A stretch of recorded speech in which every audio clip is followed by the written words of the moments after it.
two separate incidents in 2019 and 2020.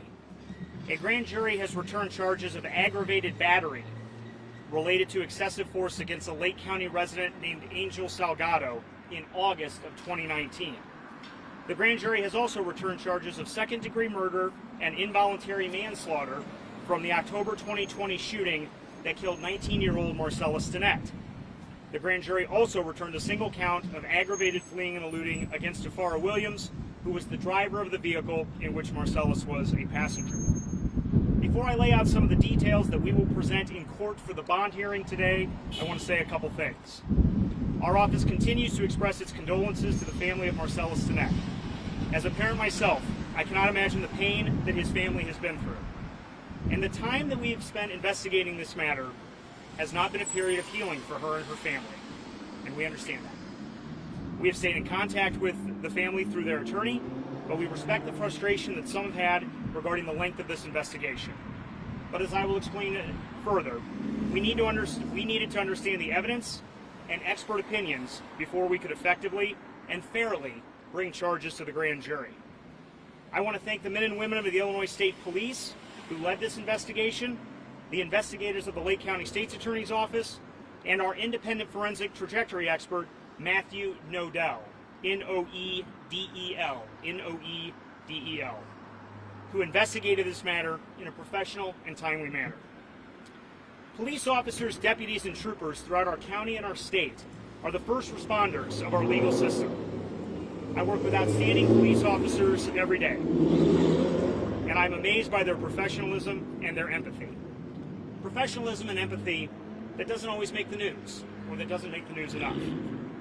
They protect, investigate, and serve the people. All of the people. A strong connection between the police and the civilian community and the courts is vital to the health of our justice system and necessary for a full and equitable social contract. But when officers break the law, it weakens these bonds and damages our whole system. These two separate incidents demonstrate that Mr. Salinas has not lived up to the standards of his brother and sister officers. Angel, Marcellus, and every resident of Lake County have the moral and legal right to be safe. And the law that enshrines that right is what this office is sworn to uphold in all circumstances. The law requires every investigation to look at the facts and the law and not public opinion or the status of the victims or suspects. I'm confident that we have done that. In August of 2019, Officer Salinas was on patrol in Angel Salgado's neighborhood on South Victory Street in Waukegan. Angel was not hurting anyone. He was not breaking the law.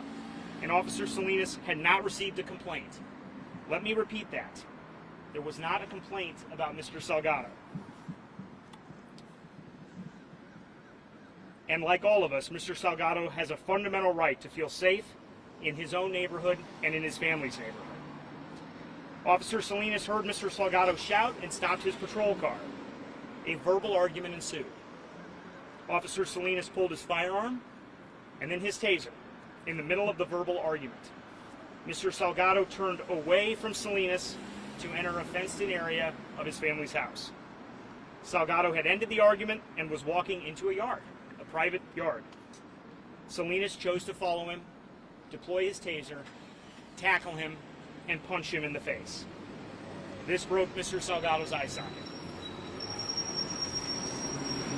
The grand jury has returned the charges that we requested with respect to this incident: aggravated battery and official misconduct. A little over a year later, on October 20th, 2020, Salinas had an encounter with another resident of Lake County. This encounter led to our second set of charges: one count of second-degree murder and one count of involuntary manslaughter for shooting and killing 19-year-old Marcellus. After being approached by a Waukegan police officer, Tafara Williams pulled away from a traffic stop and fled and eluded Waukegan police. She crashed her car near the intersection of Martin Luther King and Helmholtz Avenue. Marcellus Stinnett was a passenger in Miss Williams' car and committed no crimes. Neither Miss Williams nor Mr. Stinnett had any weapons. Salinas parked his car very closely and parallel to Miss Williams' car. Salinas exited his vehicle and crossed to a point in the middle of the road. the car backed up and attempted to leave the area. The car did not hit Salinas. While standing next to Miss Williams' vehicle, and well clear of its path, Salinas fired several shots into the side of the vehicle as it reversed past him. Salinas' shots killed Marcellus Stinnett and injured the driver, Miss Williams. These shots were illegal, unnecessary, and constitute second-degree murder and involuntary manslaughter. These charges come after months of investigation. The Illinois State Police completed the bulk of their work by February of 2021. Our office separately retained an independent trajectory expert to analyze and supplement the Illinois State Police investigation, and to fully explain the timeline of the incident, the location of Salinas, and the trajectory of his bullets. Mr. Nodell traveled to this area after the state police completed their investigation, as I said, and painstakingly studied the car, the intersection, video footage, and the bullets themselves. His work was even more important because, as most of you know, Officer Salinas did not turn on his body camera. We received the final report from Mr. Nodell in July of 2022. We presented this matter to the grand jury yesterday. Today, former Officer Salinas has surrendered, and the bond hearing, as Mr. Spagnolo said, will be at 1:30 p.m. in TA-12 behind me. When I was sworn in as Lake County State's Attorney, I promised each and every person in Lake County, civilian or law enforcement, that our office would get to the truth in this very matter. The grand jury's decision moves the legal system forward on its solemn journey to achieve justice for Marcellus's family and Mr. Salgado. These cases will bear the caption, People of the State of Illinois, and the people will show that no one is above the law. It is for Marcellus and Angel and all of the people that we are sworn to protect that we bring this case. I can take a few questions. Mr. Reinhardt, is this the first time that a police ever been charged in Lake County? I know police officers have certainly been charged with crimes. If you're asking me for an on-duty, I'm not positive. I'd have to get back to you on that.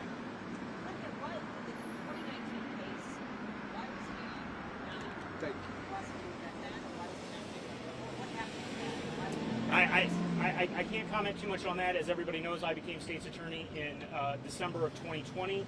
Obviously, the state police completed their analysis of the Stinnett matter in February of 2021.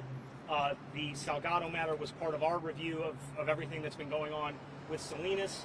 I will, of course, say that the Salgado matter is not as complicated as the Stinnett matter, but we were always going to, complete our investigation of the Stinnett matter before we announce charges with respect to Salgado. I don't know the answer to that. I'm sorry. Could this investigation trigger other charges against other officers who aided Officer Salinas? I don't want to comment on that right now. I mean, the investigation is primarily over. I don't believe that there'll be any new facts that come to light with respect to other individuals. I don't want to rule anything out, and I don't want to comment too much on that. And what's the sentencing range on Salinas given the two charges? With respect to the aggravated battery, with respect to Mr. Salgado, it is a probational offense up to 5 years. The second-degree murder is a probational offense up to 20 years. The involuntary manslaughter is a probational offense up to 5 years. So everybody understands years, I mean years in prison. So it could be probation all the way up to the numbers I've said. Eric, what was...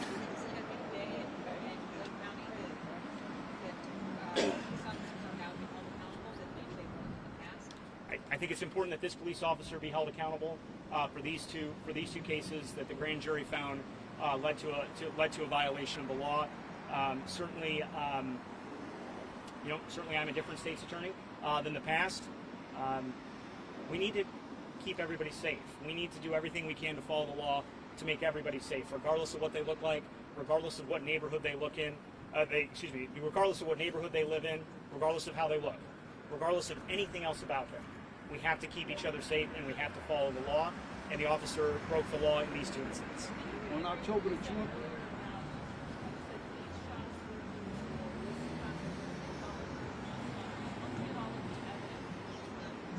and second degree murder. Yes. Yeah.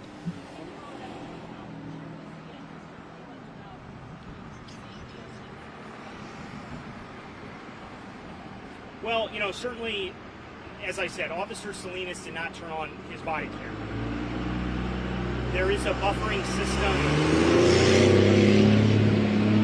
there is a buffering system that, sure. Officer Salinas did not turn on his body camera. That makes this case a little bit different than other cases that have reached our national attention, whether it's George Floyd, whether it's Ahmaud Arbery, and so there are many cases where we do have a lot of footage. This required the Illinois State Police to go into painstaking detail. This required us to hire an independent trajectory analysis, a nationally recognized trajectory analysis, which our office did. And so he's a scene reconstructionist. He's a trajectory expert. He's nationally recognized. I'm very proud of his work and of his very neutral background. He is, as you will be able to see, I think you can find it on the internet. He has testified on both sides of all of these cases, whether it's civil or criminal, whether it's in support of a civilian or in support of a police officer.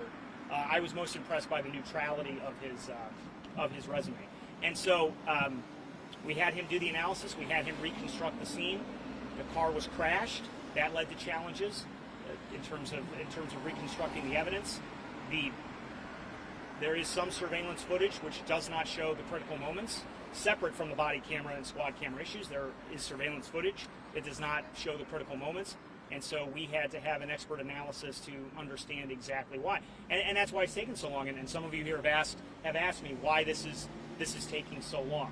We wanted to present the full and fair picture to the grand jury, and we did that. And it took time, and I understand that did not allow this community, that time could not be used for healing. I understand that for the family, that time could not be used for healing. I pray that healing has occurred for other reasons, whatever the individual journey of those individuals are, and I hope that this is a step in that too. But I certainly recognize that the passage of time has not been the same for these individuals as it perhaps has been in other cases when there's victims of crimes. I recognize that, but we had to get this right. It is a matter of public importance, and we had to get this right to present it to the grand jury. We could not present incomplete information to the grand jury and, in my opinion, go the way of other prosecutors' offices outside of this state, where they have presented the information to the grand jury and then said, we did the best we could. We did the best we could when we completed our trajectory analysis and presented it to the grand jury yesterday. I understand, and I want to thank you, Eric, for finally doing the charges and everything. But I want to ask you something.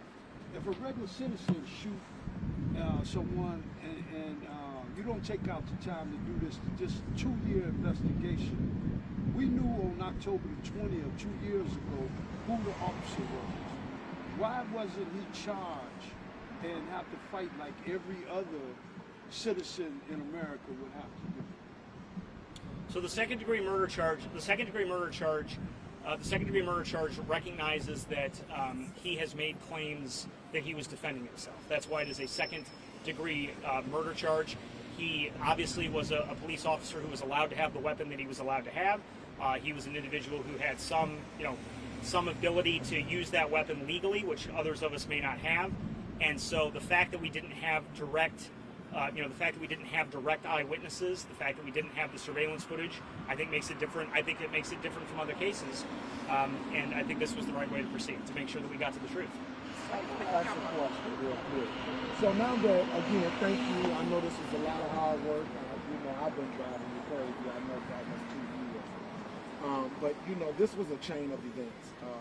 We've charged Dante Celeste, and as we see, and most may be disappointed that Tafara is being charged, but there was still another person involved. And I know you spoke earlier and you said that you didn't want to get into that, but had not James Keaton stopped and initiated this, the results wouldn't have been this. So where do we go with him? How? Nothing for him? So my understanding, and I would refer that some of this, what I'm about to say, to the Waukegan, to the city of Waukegan. My understanding is that he is no longer with the force. We are completing our investigation. Obviously, our emphasis has been on these other two charges. We're completing our investigation as to whether or not Keating would be included on what's called the Brady list, and we will certainly make an announcement, about that. But insofar as we can, as much as we can. But these are the charges. These are the charges that we believe, beyond a reasonable doubt, contain what the criminal activity that happened with respect to the October 2020 incident. Certainly, there is criticism. There is criticism that can be made earlier in the chain, but it's a question of were mistakes that were made, are they criminal or are they a violation of constitutional rights? As we all know, not every violation of a constitutional right is itself a crime, and that's not something that a local state's attorney will bring, but is a violation of a right, an improper traffic stop. Is that a crime when it leads to Officer Salinas several minutes later using force unnecessarily? And so it's really looking at that chain and whether you can bring criminal charges all the way back, right? And so that's where we are right now. Thank you, sir. Yeah. Eric, can you talk at all about what the trajectory analysis did show? Yeah, it showed where, I don't want to get too much into the evidence. We have to give a bond proffer in a few minutes, and we want to be fair to the judicial process that's about to happen. But the trajectory analysis showed that the bullets entered the side of the car, and more importantly, where Salinas was in relation to the car. We certainly knew early where the bullets were in terms of the car, but we have to know where Salinas is and what the angles are, and that could not be done without a trajectory analysis.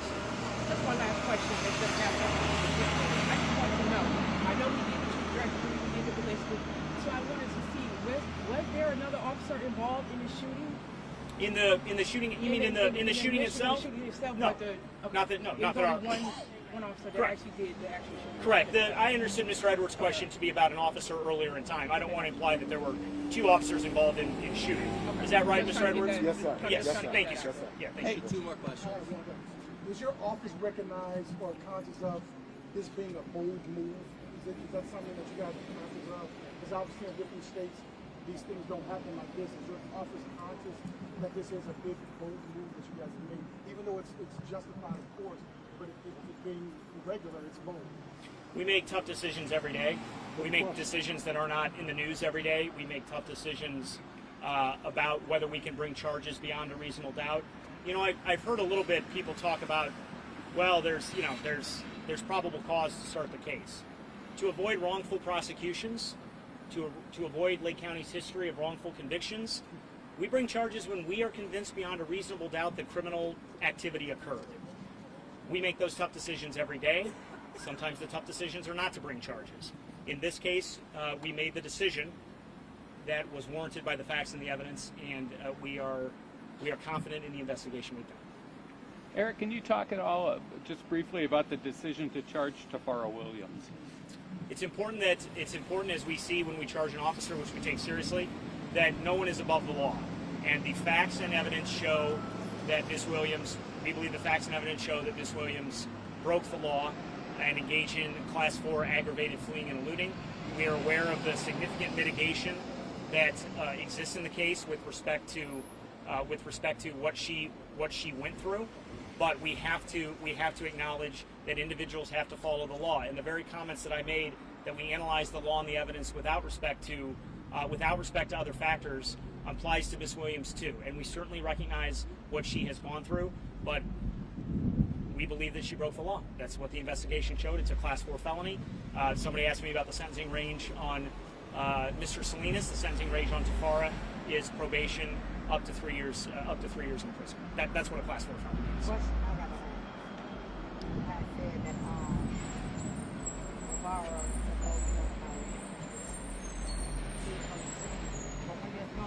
when there's no traffic stop, let me be clear about this. When there's no traffic stop, how is that so? Well, There's no traffic stop. so what law is she breaking? she had been. I don't understand. That's okay. So the Class 4 charge of aggravated fleeing and eluding is when an individual while being pursued by police violates 2 traffic control devices. Ms. Williams missed or did not follow 2 traffic control devices while being pursued by the Just police. one last thing, Eric. Moving forward, how do you feel about the outcome of this case and more people being accountability and taking liability for the things that we've done in Waukegan, Lake County within itself? How do you think about moving forward about other people when it's time to process other people in due time? And how do you feel about the outcome of this so far? Your office work, the states, everybody working with. Thank you for that. So as most people may know, we have started a conviction integrity unit, which does look at old cases. Now, That's looking at old convictions, right? I take your question to be broader than that, but I do want to comment. There's cases where you've had a conviction, and we need to look at those. And then there are other cases. We have analyzed other cases. We continue to study other cases. We continue to consult experts about other cases. It's important. It's important that everyone understand that no one is above the law, and when the facts, evidence, and law show that somebody has broken the law, we will institute a prosecution. Thank you very much. I have to go to court. Thank you. Thank you, Eric. Have a good day.